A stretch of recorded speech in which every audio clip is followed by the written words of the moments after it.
요즘 코로나 상황이 좀 많이 좋아지면서 공항이 굉장히 북적북적 거린다는 얘기를 들었습니다. 아마 이 중에서도 벌써 해외에 한번 이렇게 날아갔다 오신 그런 분들도 계실 것이라고 생각을 합니다. 근데 저는 좀 낯선 곳에 가는 걸 조금 힘들어해요. 그래서 은근히 무대 체질인 것 같지만 새가슴이라서 그런 데를 잘 못 갑니다. 그랬더니 이제 어떤 분이 그러시더라고요. 목사님, 가면 가이드가 다 해주는데 뭐가 걱정이세요? 이렇게 얘기를 하는 거예요. 가이드가 하는 설명 들으면 여기가 어떤 데인지 뭐 하는 장소인지 다 알고요. 그렇죠? 예. 가이드가 가자는 대로만 가면은 좋은 데 다 나오고요. 가이드가 좋다는 거, 여기서 밥 먹으면 된다고 하는 거, 그것만 받아 먹으면 여행 그냥 여행 문제없이 할 수 있다고 이제 그렇게 말씀들을 하시거든요. 근데 생각해 보면은 진짜 그렇더라고요. 가이드만 따라다니면 그 여행을 할 수 있는데, 야, 내가 왜 이런 걱정을 하고 있었나? 이런 생각을 좀 한번 해봤거든요. 자, 그런데 여러분, 제가 방금 말씀드린 이 이야기에서 혹시 우리의 영적인 통찰력으로 끌어올 수 있는 이야기 하나, 힌트 하나를 혹시 발견하셨습니까? 저는 앞전에 설명드린 이 이야기에서 우리의 믿음이 무엇인지 생각해 볼 수 있는 그런 힌트 하나를 좀 생각해 볼 수 있겠더라고요. 한 번도 가보지 않은 곳, 아는 사람 하나 없는 곳, 말도 통하지 않는 곳에서 왜 우리가 걱정 없이, 염려 없이 그렇게 여행의 기쁨만 누리고 올 수 있는가? 무엇 때문입니까? 가이드를 믿기 때문이죠. 가이드를 믿기 때문이죠. 마찬가지로 성도의 삶은 무엇입니까? 아직 한 번도 가보지 않은 삶일지라도, 세상이 우리를 반대하는 그런 삶일지라도, 세상과 우리가 말이 통하지 않는 그런 삶이라 할지라도 우리의 인도자 대신 주님만 따라가면 걱정이 없다고 말해야 되는 것이 우리의 삶 아닌가요? 그런데 우리는 여행 가이드를 믿는 것만큼도 주님을 믿고 있지 않은 것은 아닐까요? 그 가이드가 뭐라고, 그 가이드가 여러분을 두고 도망갈 수도 있잖아요.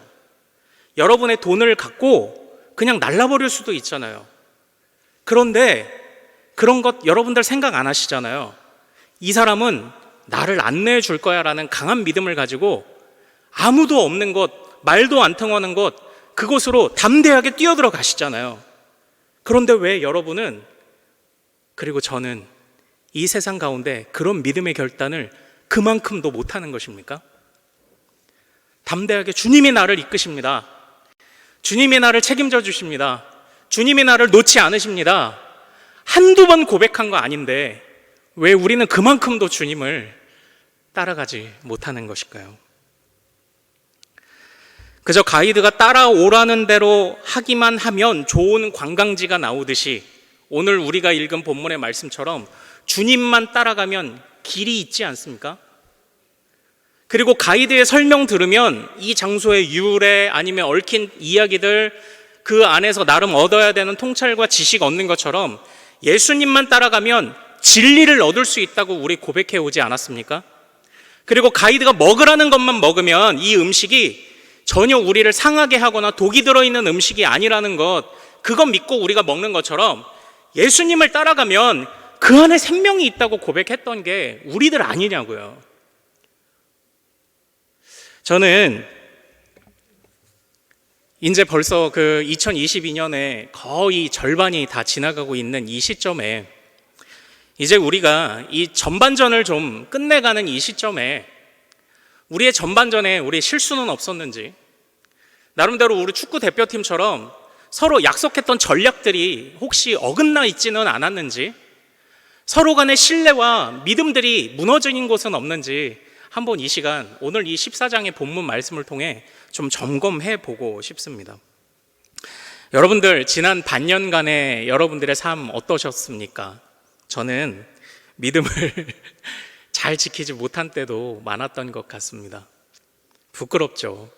앞에서 이렇게 정답을 다 알고 있는 사람인 것처럼 얘기하고 있지만 믿음에 관해서 실패했던 적이 얼마나 많았는지 모릅니다. 여러분은 어떠신가요? 여러분의 모든 지난 반년의 인생 가운데 길이요, 진리요, 생명 되신 주님을, 그 가이드를 믿는 것만큼, 그만큼이라도 그 주님을 온전히 신뢰하고 계셨습니까? 신뢰해 오셨습니까? 우리는 왜 이렇게 믿음을 놓쳐버리는 걸까요? 이것부터 생각을 해봐야 될 것 같아요. 우리는 왜 이렇게 자꾸 믿음을 놓칠까요? 염려가 많아서, 고민이 많아서, 뜻하지 않은 고난이 찾아와서, 내가 약해서, 세상의 유혹이 너무 많아서, 세상에 날 가만두지 않아서, 참 많은 이야기들을 말할 수 있죠. 그러나 모든 상황들이 결국 하나의 이유로 귀결되지 않습니까? 천국은 마치 밭에 감추인 보화와 같으니, 천국은 마치 좋은 진주를 구하는 장사와 같으니. 우리가 믿음을 놓아버렸던 모든 상황이 결국 다 하나로 귀결되죠. 우리가 천국을 다른 모든 것을 들여서도 얻어야 될 만한 가치로 여기고 있지 않았던 것이죠. 고난이 우리에게 찾아와도 이 고난보다 크신 하나님, 염려보다 능하신 하나님, 책임지시는 하나님을 못 붙잡았기 때문이죠. 세상에 유혹들이 많지만 선으로 악을 이기라 라고 사도 바울이 담대하게 말해 주었던 것처럼, 정말 우리가 있는 이 믿음이, 유혹은 있지만 승리할 만한 믿음이라는 생각까지 가지고 있지 않았던 것이겠죠. 가진 모든 것을 팔아서 밭에 감추인 보화를 깨닫고, 그 진주의 가치를 깨닫고 그것에 뛰어들어 그것 하나를 얻기 위해 악착같이 달려들지 않았기 때문이겠죠. 감추인 보화의 가치, 값진 진주의 가치를 우리가 몰라서 자꾸 이렇게 믿음을 놔버렸던 것이 아닐까요?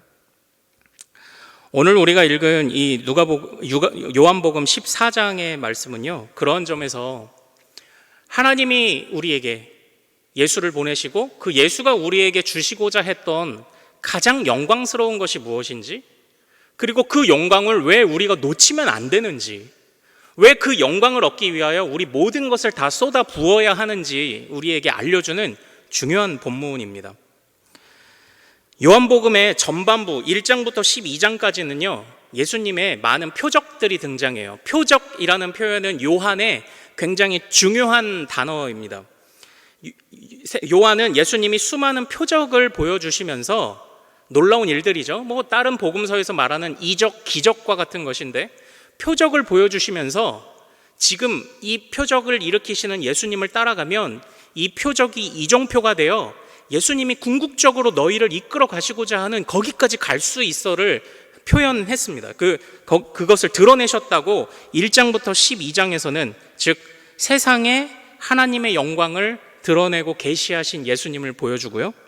그리고 13장부터는 이제 슬슬 예수님의 십자가 사건이 가까워지고 십자가의 의미가 그래서 점점 더 짙게 나타나고, 또 13장부터 그래서 예수님께서 세상 누구에게든지 주시는 메시지와 하나님의 영광이 아니라 믿는 자, 제자들에게만 주시는 하나님의 영광이 무엇인지를 13장에서부터 쫙 보여주고 있어요. 특별히 13장부터 17장까지는 다락방 고별 강화라고 해서 이 안에서 예수님의 마지막 설교들, 마지막 교훈들이 집중적으로 등장하는 아주 요한복음의 백미와도 같은 그런 본문이 13장에서부터 17장까지의 본문입니다. 이 본문에서는 제자들에게만 허락된 하나님의 영광이 무엇인지 보여주는 그런 본문이에요. 자, 그런 본문의 덩어리에서 13장에서 보면요, 예수님이 제자들의 발을 씻겨주십니다. 그리고 무언가 중요한 때가 왔음을 예수님이 제자들에게 이해하고 인지하게 하시죠. 그런데 그때 예수님은 자꾸만 자신이 떠나간다는 말씀을 하세요.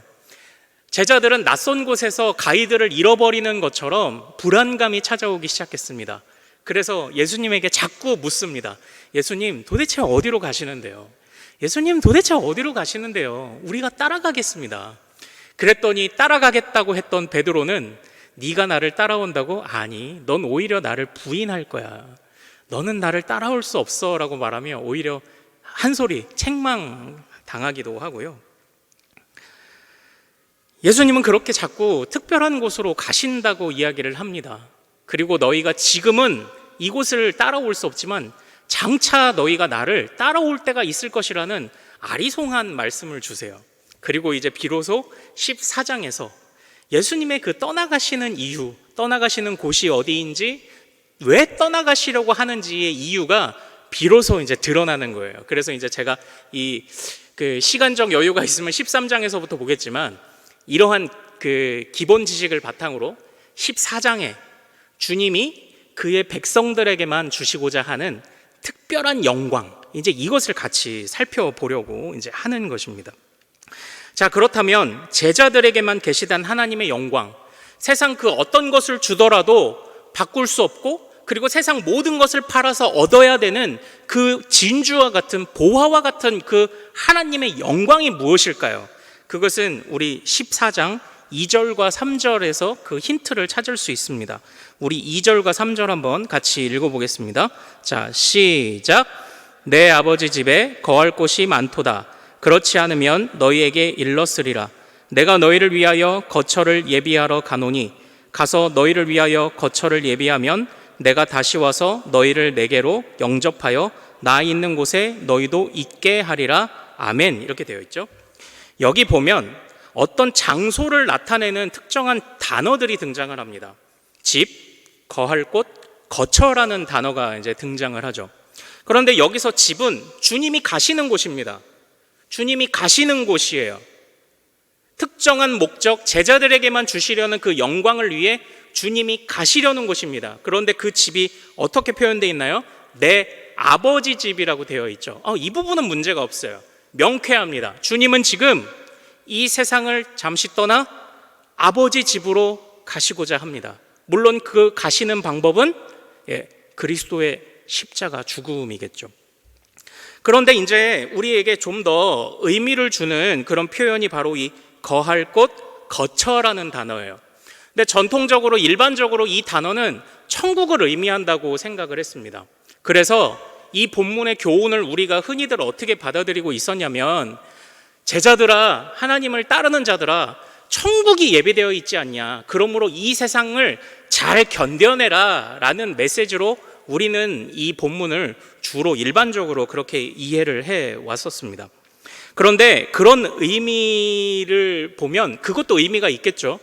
천국이 있는데, 저 먼 훗날이지만 우리에게 주어진 저 천국이 있는데, 그 영광스러운 아버지의 나라가 있는데 우리가 왜 이 세상에서 못 참느냐? 네, 못 참죠. 네, 못 참습니다. 실제로 우리 못 참잖아요. 너무 때로는 멀리 있는 것처럼, 손에 잡히지 않는 것처럼 그렇게 여겨질 때가 얼마나 많이 있습니까? 이 본문은 단지 그냥 주님이 천국을 예비하셨다, 그것이 제자들에게만 허락된 가장 큰 영광이다라는 그런 좁은 시각을 조금 넓혀 보도록 우리를 초청하고 있습니다. 그래서 이제 그 의미를 조금 더 살펴볼게요. 그러니까 주님의 우리에게 허락해 주시는 영광은 단지 천국만이 아니라는 거예요. 감춰진 비밀로서의 영광이 있어요. 그걸 깨닫고 그걸 알아야, 그 가치를 알면 우리는 이 세상에서 흔들리지 않게 된다는 거예요. 자, 그런데 이제 여기서 핵심적으로 봐야 될 단어가 바로 2절에 거할 곳이라는 단어입니다. 거할 곳, 3절에 거처라는 단어가 나오지만 이 거처라는 단어는 헬라어로 보면 그냥 너희를 위한 장소라고 되어 있습니다. 직역하면. 그래서 이 2절에 나오는 거할 곳을 그냥 수식하고 받는 어떤 대명사와 같은 그런 의미고요. 핵심은 이 거할 곳이라는 단어예요. 거할 곳. 그러니까 주님이 아버지 집으로 가셔서 우리에게 거할 곳을 예비하시는데, 이게 제자들에게만 허락된 가장 큰 영광이다 이거예요. 그런데 이 거할 곳이 단지 천국만이 아니라는 것을 지금 요한이 이야기를 하고 있는 이겁니다. 잘 따라오십시오. 이 거할 곳이라는 단어를 조금 설명을 드릴게요. 이 단어는 헬라어로 명사로서 모네라는 단어예요. 모네. 말 그대로 거처, 방 또는 머물러 있는 상태를 나타내는 그런 단어입니다. 머물러 있는 상태. 그래서 이 모네라는 단어가 의미하는 것, 이 의미를 살펴봐야 되는데, 이 단어는 신약 성경에서 딱 2번만 쓰였어요. 특별히 이 14장에서만 딱 2번 쓰였습니다. 오늘 우리가 지금 살펴본 2절과 우리가 읽진 않았지만 14장 23절에서 딱 이렇게 2번만 쓰였어요. 우리 성경을 찾아서 23절 말씀 한번 같이 읽어볼까요? 자, 시작.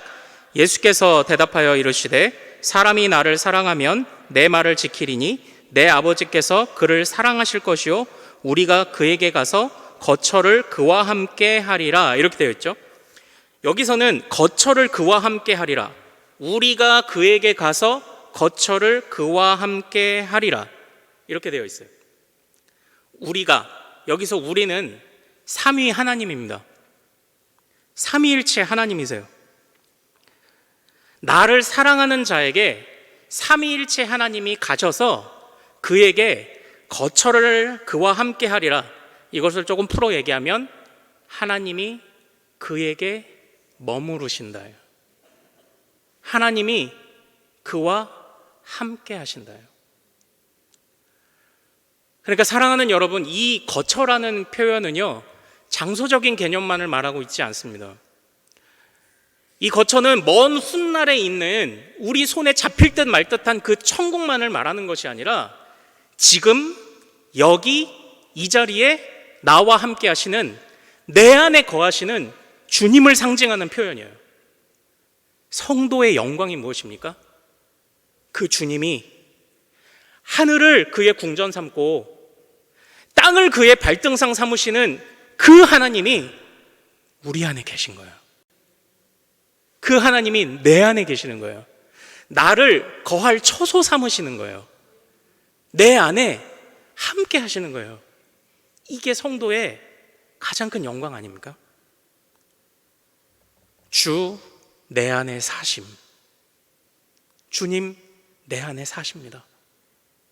사랑하는 여러분, 믿는 자와, 아니 이 예수님 시대에 예수님이 기적을 일으키셨는데 그 기적은 믿는 자와 믿지 않는 자 모두가 그 기적을 보았습니다.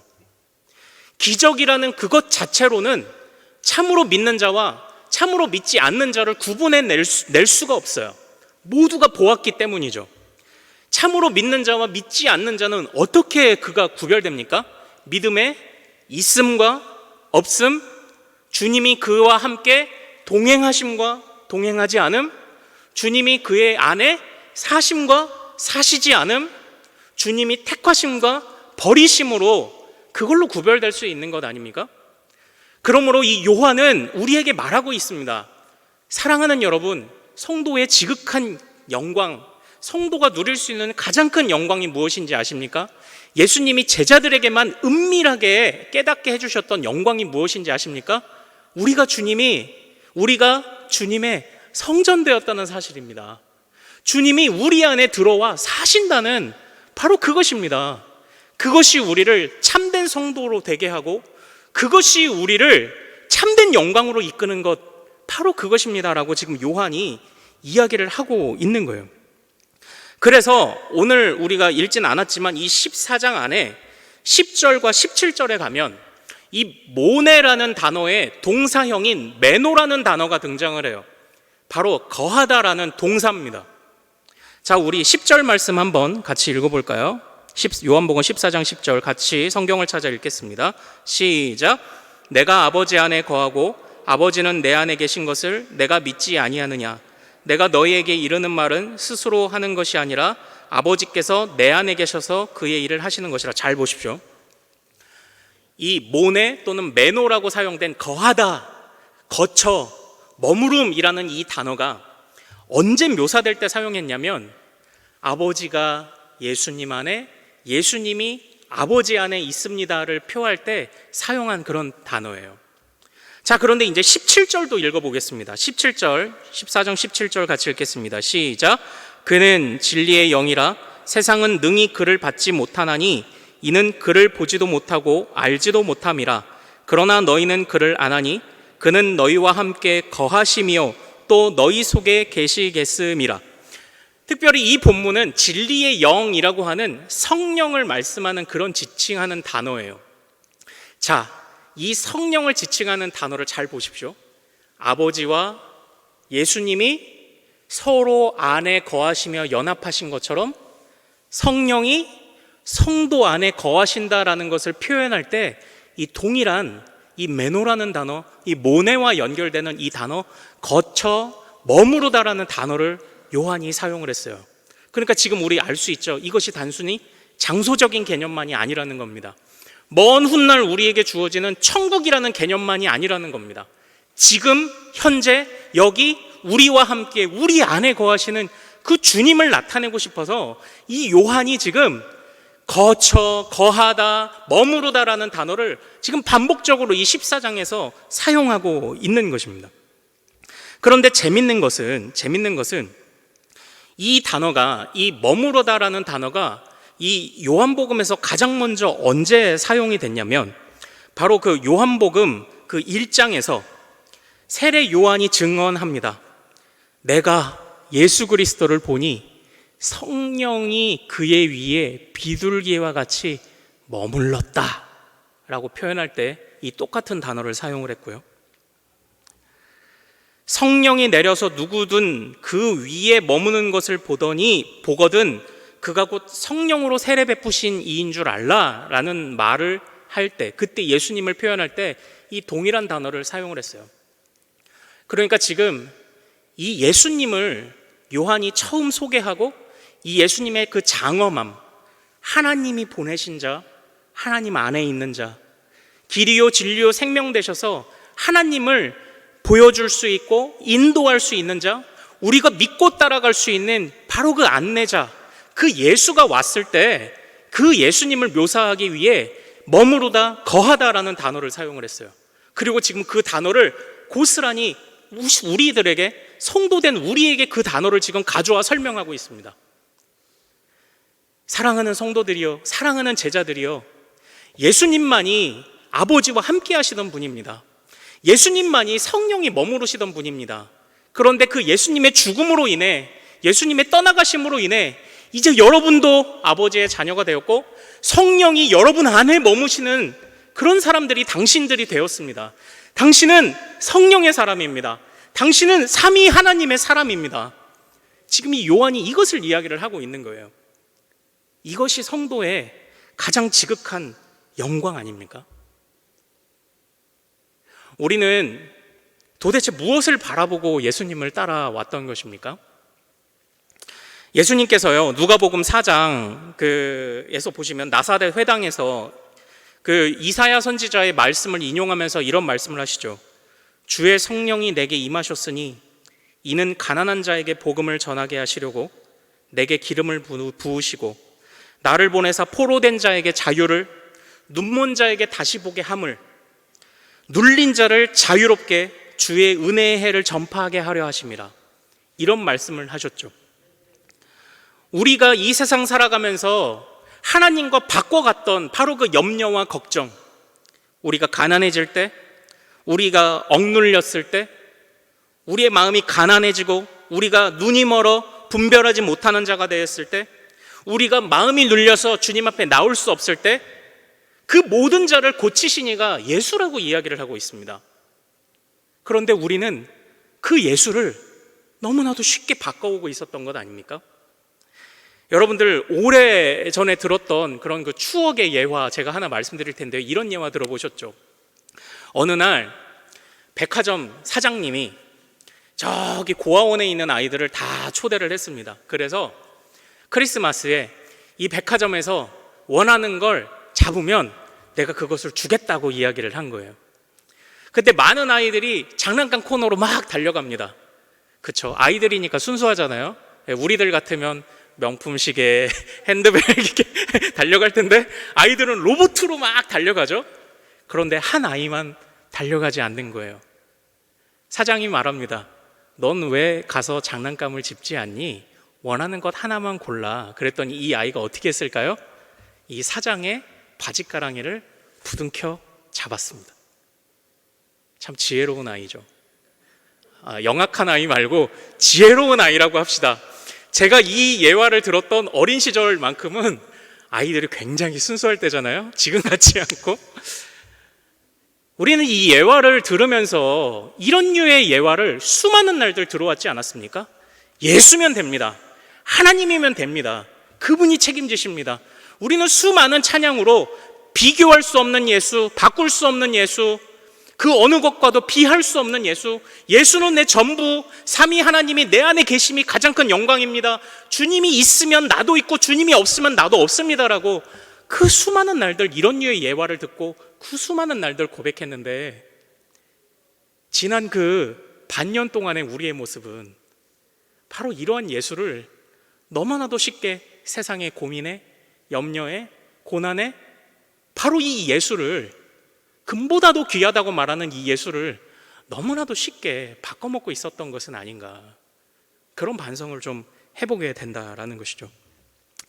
사랑하는 여러분, 이 지혜로운 아이가 백화점 사장의 바짓가랑이를 붙들고 나를 데려가 달라고 그렇게 말했던 것처럼 오늘 이 시간 예수의 옷자락을 붙잡고 주여 나를 주님과 하나 되게 하옵소서, 주님 내 안에 사심, 내가 주님 안에 사는 것을 위해 내가 오늘도 이것을 포기하지 않게 하옵소서라고 고백하시는 우리 성도님들 되시기를 소망합니다. 이것을 위해서 우리가 믿음을 고백해야 하지 않겠습니까? 우리는 무엇을 바라보고 예수를 따르고 있었습니까? 그리고 무엇을 바라보고 성령의 임재를 구하고 있었나요? 예수를 붙잡으면 저절로 모든 것이 해결된다고 성경은 끊임없이 이야기를 하는데, 고난을 해결해 달라고 성령을 부르짖었고 내 마음이 다시 일어나게 해달라고 성령을 부르짖었는데 그런 기도 하지 말라고 하시는 것이 아닙니다. 저는 제가 존경하는 어느 한 그 목사님이 계세요. 근데 이 목사님의 그 기본 어떤 정신을 제가 굉장히 좋아하는데, 이분의 그 기본 정신이 뭐냐면 설교 세미나에서 들은 건데, 사랑하는 후배 여러분, 저는 대형교회를 담당하고 있는 사람입니다. 근데 대형교회라면 수많은 사람들이 예배를 드리러 오고 그만큼 수많은 문제들을 가지고 교회로 나아오는 그런 사람들과 성도들과 함께 목회하고 있는 사람입니다. 성도들은 저마다 자기 상황에 맞는 답을 얻기 위해 나를 바라봅니다. 말씀에서 어떻게 해서든지, 어떻게 해야 가난을 벗어날 수 있는지, 어떻게 우울증을 이길 수 있는지, 어떻게 해야 심령의 절망이 찾아올 때나 이런 문제들을 해결할 수 있을지 성경을 마치 무슨 해결서 보듯이 그런 마음을 가지고 나에게 오지만, 나는 그들에게 오직 복음을 전합니다. 복음을 들었을 뿐이지만 그들이 모든 문제를 다 해결받고 돌아간 것처럼 설교하기 위해 지금도 나는 그것을 위해 공부하고 기도하고 있습니다. 이렇게 말씀하셨던 제가 목사님을 굉장히 존경하거든요. 네, 사랑하는 여러분, 이것이 그 목사님의, 아니면 제가 추구하는, 저만이 추구해야 될 일인가요? 그렇지 않죠. 모든 성도의 일 아닙니까? 인생의 수많은 문제들이, 모든 문제들이 있지만 그저 예수를 붙잡았을 뿐인데, 그 예수의 인도함을 따라서 내가 한 번도 가보지 않은 길이었고, 한 번도 먹어보지 않은 것이고, 한 번도 살아보지 않은 인생이지만 가이드를 신뢰하듯 내가 그 예수를 따라가며 안심하고 먹으라는 거 먹고, 가라는 거 가고, 보라는 거 보고, 기억하라는 거 기억하기만 했을 뿐인데, 그것만 하면 이 세상에서 우리가 여행하듯, 고난이 가득한 이 세상이 아니라 이 세상에서 우리는 보냄받았다, 이 세상은 나의 밥이다, 내가 활약할 곳이다, 내가 하나님의 영광을 위하여 내가 이 세상을 다 정복할 것이다, 내가 다 이곳을 이길 수 있다라고 고백해야 되는 바로 그런 자리라고 성경이 우리에게 끊임없이 이야기해주고 있는 것 아닙니까? 복음을 들으면, 예수를 붙잡으면, 삼위 하나님과 연합하면 다 해결되는 것 아닙니까? 어찌 보면 우리는 너무나도 쉽게 그때 너무나도 이 쉬운 답만 얻으려고 해왔는지도 모르겠습니다. 이전에 제가 그 청년부를 잠깐 담당할 때에 그 청년들과 함께 연초에 그 대학교를 들어가면 술 문제 아니면 이성교제 문제 뭐 이런 문제들에 관해서 좀 알고 싶다고 해서 새내기 스쿨이란 걸 그 임원들이 부탁을 했고 이제 그것에 맞춰서 답을 준비하고 있었는데요. 그 참 제가 그때 이제 처음에 좀 부드럽게 얘기했어야 되는데 처음부터 사실 좀 쓴소리를 했던 것이 기억이 나요. 제가 처음에 이렇게 이야기를 했습니다. 근데 이거 내가 준비해오긴 했는데 나 알려주면 그대로 할 수 있어? 제가 이렇게 얘기를 했거든요. 알려주면 그대로 할 수 있어? 아니, 들어보고 판단하면 안 되고 이건 내가 성경에서 이 답을 가져왔기 때문에 너희들이 반드시 해야 되는데 알려주면 할 수 있어? 못할 것 같으면 빨리 얘기해. 지금 우리가 이런 실용적인 답변을 얻는 이 시간이 의미가 없어. 그거 듣기만 하면 뭐해? 안 지키면 소용없는데. 지킬 자신 있으면 얘기해. 그럼 내가 이 준비해온 걸 들려줄게. 제가 이렇게 모질게 얘기를 했어요. 결국은 얘기를 해 주었지만 그런데 그것이 사실 저의 본심이기도 했습니다. 제가 잘 못하는 부분이기도 하고요. 우리가 잘 못하는 부분이기도 하죠. 우리는 성경을 진짜 너무나도 실용적인 그냥 단지 그냥 어떤 이 세상의 문제 해결집 정도로 혹시 보고 있지는 않습니까? 고객센터 정도로 혹시 성경을 대하고 있지는 않습니까? 그래서 냉장고에 소음이 날 때, 아니 또는 냉장고의 온도가 안 내려갈 때 이렇게 매뉴얼 보면은 1번 코드가 꼽혔는지 확인하십시오. 2번 엔진이 모터가 돌아가는지 확인하십시오. 이런 매뉴얼들이 써 있죠. 우리가 살아있는 하나님의 말씀을 그냥 이런 정도로만 우리가 보고 있었던 것은 아닐까?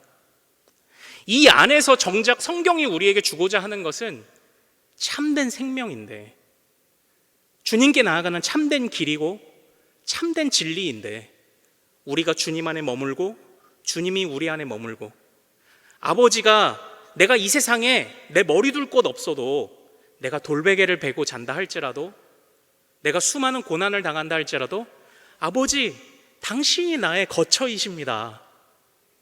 또 주님이 나를 거처 삼아 주셔서 내 안에 거하시니 나는 두려울 것이 없습니다 라고 말하는 그런 그 담대함들을 성경 안에서 발견하지 못하고 그냥 그렇게 문제 해결집 정도로 우리가 이 성경을 바라보고 있지 않았나, 저는 그런 반성을 좀 해보게 되는 거죠. 그러다 보니까 우리 안에 담대함이 없어요. 그러다 보니까 우리 안에 담대함이 안 생깁니다.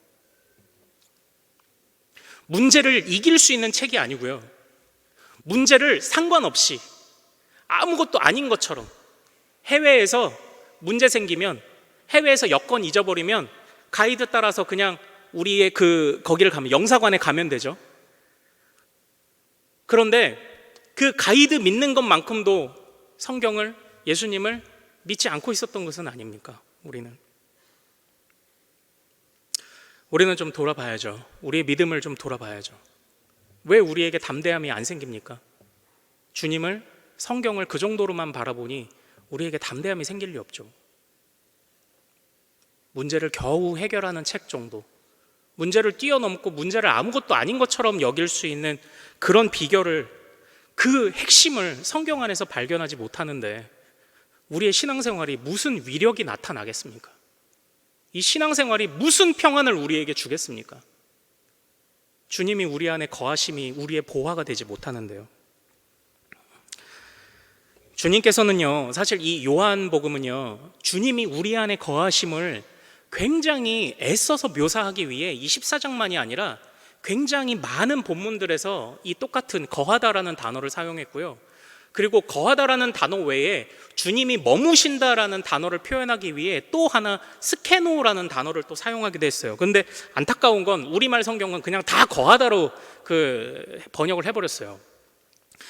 참고로 요한복음 1장 14절에 나오는 말씀이 육신이 되어 우리 가운데 거하심에라는 이 단어는 사실 눌러 앉다라는 단어입니다. 말씀이 육신이 되어 예수가 이 땅에 와서 성도 안에 눌러 앉으셨습니다. 그리고 이 눌러 앉다라는 단어는요, 성막을 치다라는 단어입니다.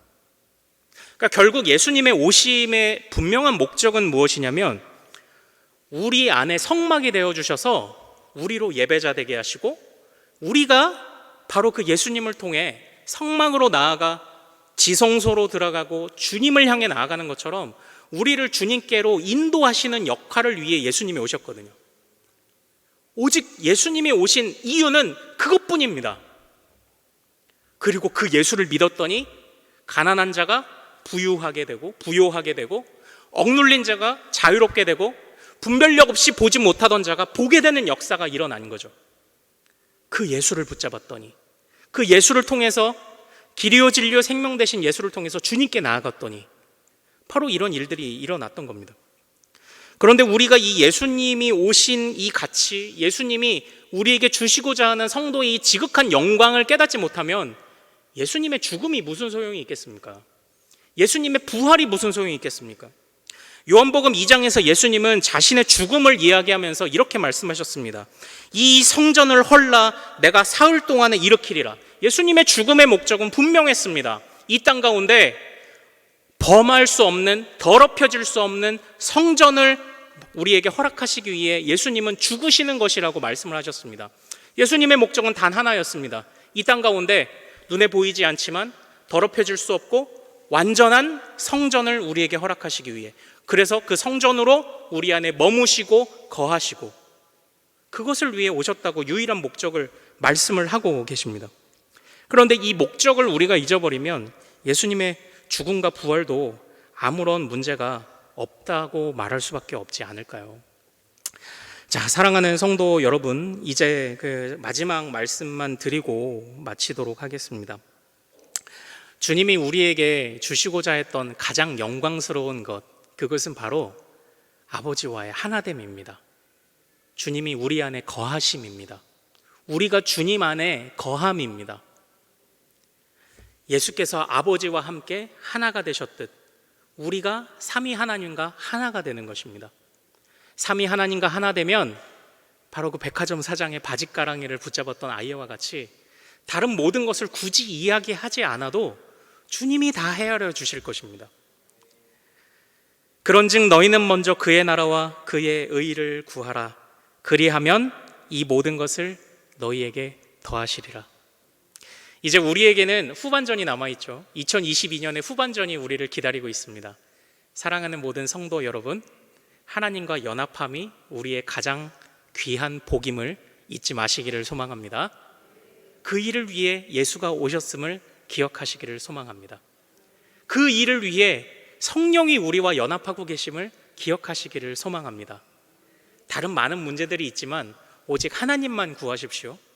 문제의 답을 얻지 못해도 우리가 복음을 붙잡았다면 모든 문제를 해결받았다고 믿음으로 고백하십시오.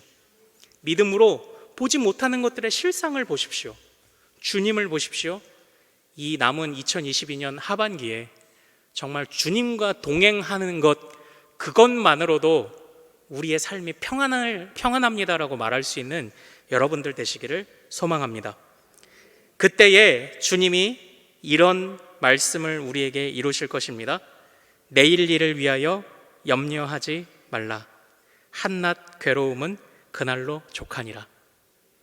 내일의 염려들을 쌓아놓지 말고 찾아온 고난에 지지 말고 주님이 우리와 함께 하심으로 기뻐하십시오.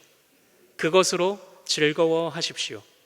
그때에 여러분들은 승리하는 자가 되실 줄로 믿습니다. 그 담대함을 주님이 허락하실 줄로 믿습니다. 우리 오늘 말씀 붙잡고 찬양하고 한번 좀 같이 기도하기를 원하는데요. 아무것도 두려워 말라. 우리 이 찬양 같이 좀 나누기를 원합니다. 아무것도 두려워 말라. 주 나의 하나님이 지켜주시네. 우리가 두려워하지 않을 수 있는 이유 무엇입니까? 오직 주님, 오직 주님입니다. 우리가 당장 이길 수 있는 힘이 없어도 두려움을 떨쳐버리고 이 두려움과 염려와 고난을 이겨낼 힘이 없을지라도 주님 계시면 내가 평안을 말할 수 있습니다. 주님 나를 인도하옵소서. 우리 이 찬양으로 같이 고백하겠습니다. 아무것도